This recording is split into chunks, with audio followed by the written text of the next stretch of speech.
Hi friends, welcome to follow up. Let's have a look at a newly appeared problem 2730. Find the longest semi-repetitive substring.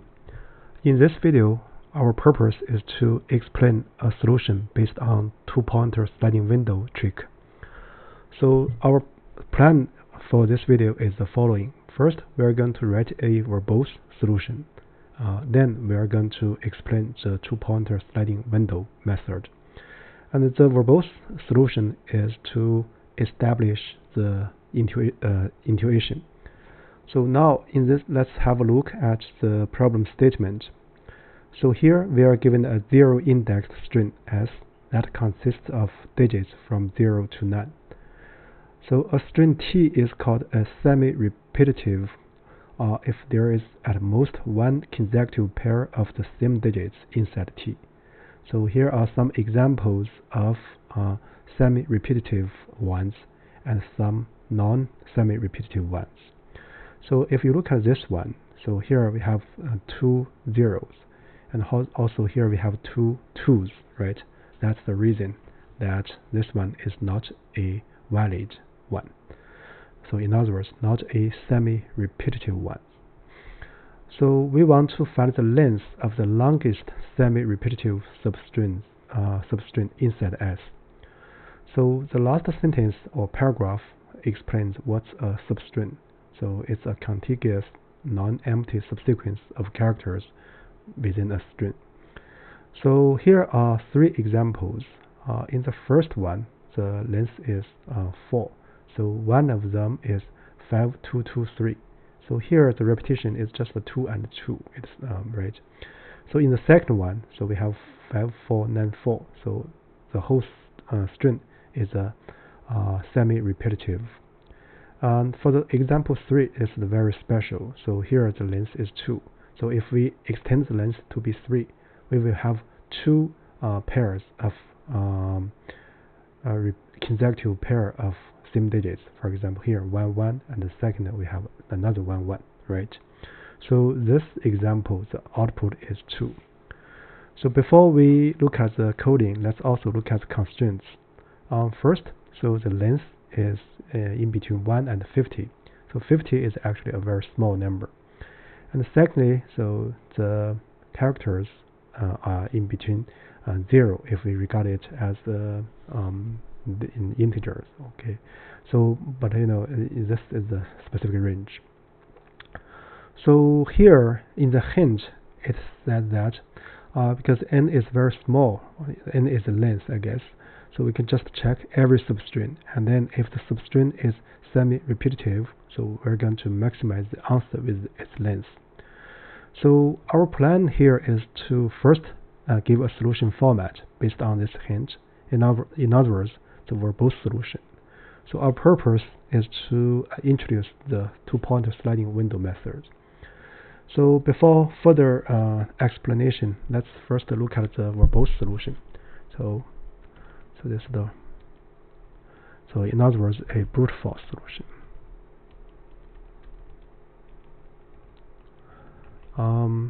For here, we can first write a function, let's see, to check if a substring is semi-repetitive. So here let's call it a hyperfunction, right? So we have self, we have string. So we want to check if S is semi-repetitive. So in other words, the consecutive pairs, the number is at most 1, right? So here, let's first, this hyperfunction is very easy to write. Let's first get the length, and then we just count the repetitions. First, if n is less than 2, right? So we just need to return true, right? And then let's do a repetition count. Initially it's 0, right? And then we just need to use a for loop to iterate. For I in range, we are going to start from 1, right? And then we are going to check if Si equals Si minus 1, right? Then we found that ending at index 1, so there's an increased pair of consecutive same digits. So then the repetition count pair will be incremented by 1. And then afterwards, we just need to return if this guy is less than 2, or in other words, less than or equal to 1. So this is the hyperfunction we want to use in the main function. So now the thing is, or the task is very easy. So here, because the length of S is bounded below by 1, so the result actually is at least 1. So we can initialize result variable to be 1, and then we're going to iterate, right? So because of this initialization, we just need to consider substrings of length greater than or equal to 2, right? So let's iterate n equals length of S, and then for I in range n, so we can use n minus 1 actually. Then for j in range, so we can write I plus 1 up to n, right? Then the substring we're going to check is nothing but S. So we start from index I and ending at index j. So we're going to write j plus 1. And then we are going to check if self hyper temp, if this is semi-repetitive, and then we're going to update the result. The result will be the max of result and the current length. The current length is nothing but j minus j plus 1 minus I, right? Then we just need to return the result. So this function itself is of interest, but here the main function is nothing but a double for loop, right? So before we make any comments, let's first do a test. So it passes the first example. Now let's look at the generic case. Yeah, it passes all the generic cases. So I'm going to copy this part, and then I will name this one as solution V1. So now let's look at the sliding window method. So here what we are going to do, I'm going to do this for each index, because if we consider a substring, it will have a start index and end index. Then motivated by that simple observation. So for each index I, we want to find the longest semi-repetitive substring ending at that index, right? So this way, if we maximize or we find the longest among all these semi-repetitive substrings ending at a specific index, we will get the result. So this task actually can be easily done via two-point sliding window trick. So this is very standard. So here there's a simple observation which might help understand the problem. So that is, if T is semi-repetitive, and then the T reverse is also semi-repetitive, right? Because if you check repetition, you can look at it from left to right, or you can look at it from right to left, right? The same thing. So the thing is that when we linear scan the string S, and then we count the number of repetitions. So this task basically is the essence or the task, this hyperfunction, right?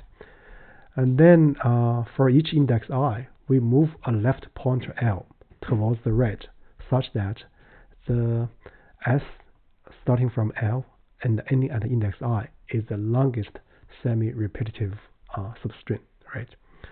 So why we can use two-point sliding window method? Actually, it's due to the natural monotonicity.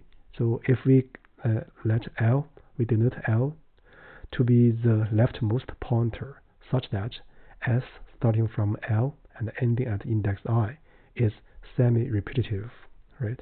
Repetitive. So here, let me write like this. And then if we have a larger index I2, then the corresponding left pointer would be no less than and the one corresponding to I1. So this monotonicity makes us, we just need to continue the pushing the left pointer from the previous state without from starting from the very beginning, right? So with that said, now let's look at the two-pointer sliding window method. So if we have practiced quite a lot for such problems, then it's actually very routine to carry out this program. So now first I'm going to get the length of this s, right? This is just for convenience. And then I will set the result to be 1. So this is actually in correspondence with the verbose solution. Now what we are going to do, we set the left pointer to be 0, right? And then as we are going to count the substrings with length greater than or equal to 2, we can start from, say, for I, from range 1 to n. We can regard this I as a moving right pointer, right? So in between, so what we are going to do, so we are going to count the repetitions. So here let's use another variable called n repeats to be initially 0, right? So if si equals si minus 1, right? And then, so these two characters contribute a repetition. So we're going to increment this n repeats by 1, right? And then we're going to push the L to the right and find the longest semi-repetitive substring ending at index I, right? So this is the standard while loop, right? While L is less than I and n repeats is greater than 1. Then we're going to move L to the right, right? So in the process, if we found this movement decrement the repetitions, we're going to do decrement, right? So what we are going to check is if SL equals SL plus 1, right? So here we are looking towards the right, and here we are looking towards the left, right? Because we check I, we at index I, and then we check the left index. So here we at index L, we look at the right index. So this is actually the sense of this observation. So T is semi-repetitive is equivalent to C. T reverse is semi-repetitive. So now, if this is the case, we are going to increment L towards the right by 1, and then the n repeats is decremented by 1, right? So otherwise, so we just need to go ahead without decrement the repetitions. Actually, this else block, no matter what, we're going to increment L by 1. The main difference is if we need to decrement this variable, right? So you can slightly change the code, but now let's just keep this format. So after we exit this while loop, there are two cases. First, L equals I, right? So another case is that n repeats is either 1 or 0. Anyway, it's less than or equal to 1. So in this case, in either case, we can update the result. That is max of result. And so we are going to start from L and ending at index I. So it's going to be, the length will be I minus L, the difference of the two indices, n plus 1. So if it were the first case, right, this will be 1, right? It just does not change anything. So this for loop, what this for loop does is that for each index, we locate the longest semi-repetitive substring, and then we update the result. And then once we finish this procedure for each index, then we're going to return the result. So overall, it's a standard two-pointer sliding window strategy. So before we make any comments, let's first do a test. Yeah, it passes one example. Now let's look at the generic case. Yeah, it passes all the generic case. So basically, that's about it for this specific problem. So here I would like to mention that, so this problem, if we try to decompose that, this part, this hyperfunction, is the main thing. That is, we need to know how to check if a string is semi-repetitive or not. So once we can do this, so then we basically have two choices. First, due to the smaller size of the problem, so we can do a brute force implementation. So this actually is very straightforward logically. And then if we can remove, another choice is that we can, for each index, we find the longest semi-repetitive substring ending at that index, and then we update the length check, and finally we do the return. So this will be a standard two-pointer sliding window method.